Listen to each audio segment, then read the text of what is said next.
Today is the 10-year anniversary of the April 27th, 2011 tornado outbreak. 13 tornadoes were recorded in central and north Alabama. At least 240 Alabamians died, 2,000 more hurt, homes and communities left badly damaged. Jack Royer with our sister station in Birmingham shows us the progress in Tuscaloosa's Alberta community, a decade in the making, and how those affected are now looking at that challenging time as a blessing in disguise.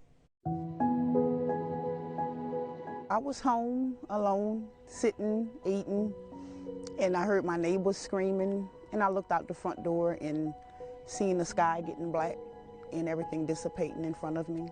That is Shalaire Powell's April 27th story. She knows what it's like to lose her home because she's been through it twice. Once in Louisiana after Hurricane Katrina, then again in Alberta, in Tuscaloosa. I consider myself a Katrina survivor because a lot of people lost their lives and God spared me. So I look at it as it was a tragic moment, but still a blessing. We honored our first responders. City Councilman Kip Tyner shows off a new first responders memorial in Alberta, where he says 65% of his district was essentially wiped off the map. Total helplessness, and because people were so desperate. They had missing relatives. They had no home. Tyner lost his home in the storm too, and he underwent a very public and painful cancer battle just a year after the tornado, fighting that as his district worked to rebuild better, and in so many ways they did. A German company, SWJ Technologies, wanted to put a North American headquarters somewhere. He knew it was a long shot, but Tyner says he wanted them in Alberta.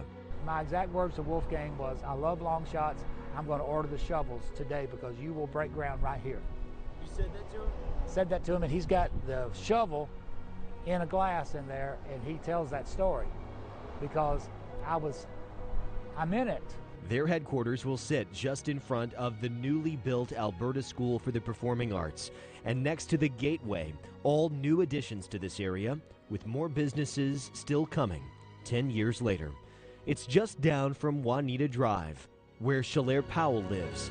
She says this experience has changed her life. Before, I didn't really socialize with my neighbors. Now I have got to know my neighbors. We have a lot of beautiful homes. You see a lot of kids outside playing.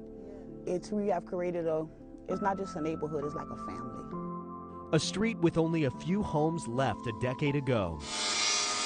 Now with no room left to build, the final Habitat for Humanity home on the final lot will be completed today. Just when people think I was dead and there was no coming back, people thought Alberta was dead and it wasn't coming back. And that never will happen as long as I'm breathing.